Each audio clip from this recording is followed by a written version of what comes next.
Hola, buenos días. Muchas gracias, presidente. María Berza, de la agencia Associated Press. Quería preguntarle sobre 3 temas. El primero, ayer ustedes hablaron de la segmentación de la movilidad para evitar la transmisión y contagios. El subsecretario López-Gatell por la tarde sugirió que podía ser a través de filtros, pero quería saber si nos podría concretar un poquito más cómo van a ser estos filtros, dónde se van a poner, más allá de que hay ciertas comunidades, como usted dijo, pequeñas, que ya están de alguna manera controlando sus entradas, pero por ejemplo aquí en Ciudad de México, en el Valle de México, que es uno de los grandes focos, ¿qué se va a hacer? ¿Cómo van a ser esos filtros? ¿Quién los va a hacer? Si es la Guardia Nacional, el Ejército o las policías. Muchas gracias. Bueno, eso se está terminando de definir. Se está trabajando, entiendo, y en todos los casos es voluntario. Entre otras cosas, el proceso de México para enfrentar el coronavirus se ha sustentado en el llamado de participación ciudadana voluntaria. No ha habido utilización del uso de la fuerza, no ha habido toque de queda ni ninguna de esas medidas. Todo lo ha hecho la gente de manera voluntaria y hemos tenido así buena respuesta. Pero, Hugo, ¿podrías explicar más sobre los filtros? Con mucho gusto, presidente, canciller, el coordinador. Efectivamente, cada vez este tema, cuando ha surgido el asunto de reducción de movilidad, quizá por analogía o por comparación con algunas medidas que se tomaron en los países europeos o incluso en Estados Unidos, se nos ha preguntado si esto implica que ya tendría que entrar la fuerza pública. Sistemáticamente hemos respondido no, no tenemos intención alguna de militarizar la respuesta de salud pública. ¿Por qué razón? Porque la consideramos, por un lado, innecesaria y por el otro lado, inconveniente. Inconveniente porque esto perturbaría mucho la dinámica social que hasta ahorita ha sido muy favorable a esta respuesta. Como lo mostramos ayer, hemos tenido una reducción muy sustancial de la movilidad en el espacio público y agradecemos al pueblo de México esta contribución positiva por un acto de seguramente conciencia, persuasión, conciencia de que existe un riesgo individual, familiar, comunitario y en general social de que se propague más aceleradamente la epidemia.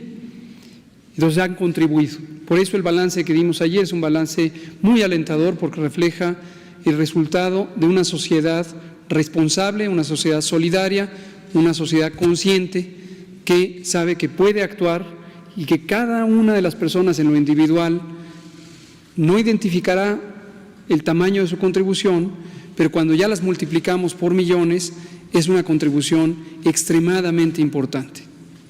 Sobre el tema de la segmentación, la lógica fundamental en salud pública es disminuir la movilidad entre regiones de distinto grado de intensidad de transmisión, precisamente para que no haya una propagación acelerada. En algunos países europeos se dio al inicio de esta epidemia, en febrero, que hubo vacaciones y entonces hubo un desplazamiento importante de ciudadanos de esas naciones hacia otros territorios en los propios países y probablemente, esto no conozco que esté formalmente documentado, incluso en los distintos países que conforman la Unión Europea, como un bloque multinacional. Entonces sabemos de esa experiencia, por experiencias de otras epidemias en México y en el mundo también se conoce que eso puede ocurrir.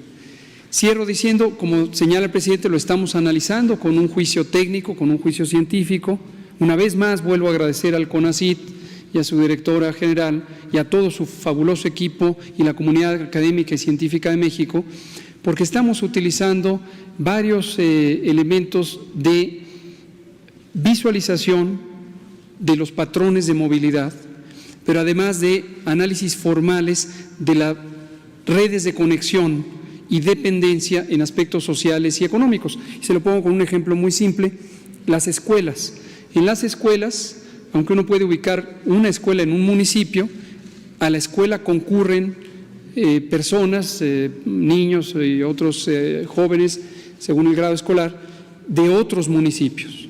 Entonces, la solución a la segmentación no está solamente en las fronteras administrativas de los municipios o de los estados incluso, tiene que ver con la interconectividad que existe por otros elementos de dependencia social. La distribución de alimentos, por ejemplo. La logística de distribución de alimentos va más allá de los espacios territoriales definidos administrativamente por esto. Entonces, lo estamos analizando con mucho cuidado. Creo que pronto vamos a tener una propuesta técnica al respecto. Y en todos los casos, con esto cierro, es tal como lo ha indicado el presidente, con la confianza en que vamos a tener una respuesta social positiva y que vamos a lograr persuadir a la población que siga los patrones de movilidad que permitan controlar la epidemia y les permitan además mantener la sustentabilidad de las comunidades. Doctor, una puntualización simplemente. Si dice que no se va a militarizar, este tipo de filtros, que sería, por ejemplo, personal de salud, sí. O sea, se tomaría la temperatura, no sé, para si nos puede dar una idea de qué se está pensando, no, para que los ciudadanos también lo sepan. ¿Cómo no? Una idea general, y es la más importante, es la reducción de la movilidad. Y esto justo lo ilustra mucho la fase 2 y las medidas de mitigación comunitaria que tenemos ahorita mismo instauradas en forma masiva y que son parte de la Jornada Nacional de Sana Distancia. O sea, son disposiciones generales, legales, amparadas en las atribuciones que tiene la autoridad sanitaria, que provienen desde la Constitución, el artículo 73, fracción 16, y también la Ley General de Salud, y son disposiciones generales para todo el territorio nacional. Después, las autoridades sanitarias estatales tienen también responsabilidades en su marco de operación y los propios municipios tienen responsabilidades porque también tienen responsabilidades en aspectos de salud. Y esto lo que nos permite es, en algunos casos, traducir en disposiciones administrativas. Le pongo otro ejemplo hipotético, pero es muy cercano a la realidad. Mercados públicos. Los mercados públicos, sobre todo en las zonas suburbanas y rurales, concentran mucha gente, a veces centenares o decenas de miles de personas, y se pueden segmentar, se puede alternar que los distintos calendarios de comercialización de productos se puedan hacer en fechas distintas, en lugares físicos distintos, y entonces eso disminuye movilidad. O se pueden desconcentrar las operaciones comerciales entre distintos municipios que pertenecieran a distinta categoría de transmisión, ¿no? Respecto a los filtros, la operación física de los filtros sí, tradicionalmente la opera el personal de salud pública. Aquí viene al caso también un elemento a veces no muy claramente percibido por la sociedad. La salud pública no es medicina de muchos. El Sistema Nacional de Salud tiene la parte médica propiamente, consultorios, hospitales, batas blancas, estetoscopios, pero tiene todo lo demás que se llama salud pública, y la salud pública son las operaciones de personal de campo, son a veces disposiciones que parecen administrativas, pero tienen una lógica científica de salud pública, la vigilancia epidemiológica, la promoción de la salud, etcétera. México no tiene todavía lo que tienen algunos otros países, que son personal de campo estructurado en una sola unidad técnica. Por ejemplo, en Estados Unidos existe el Servicio Nacional de Salud Pública, es una parte de la institucionalidad muy antigua y muy sólida. México no lo tiene.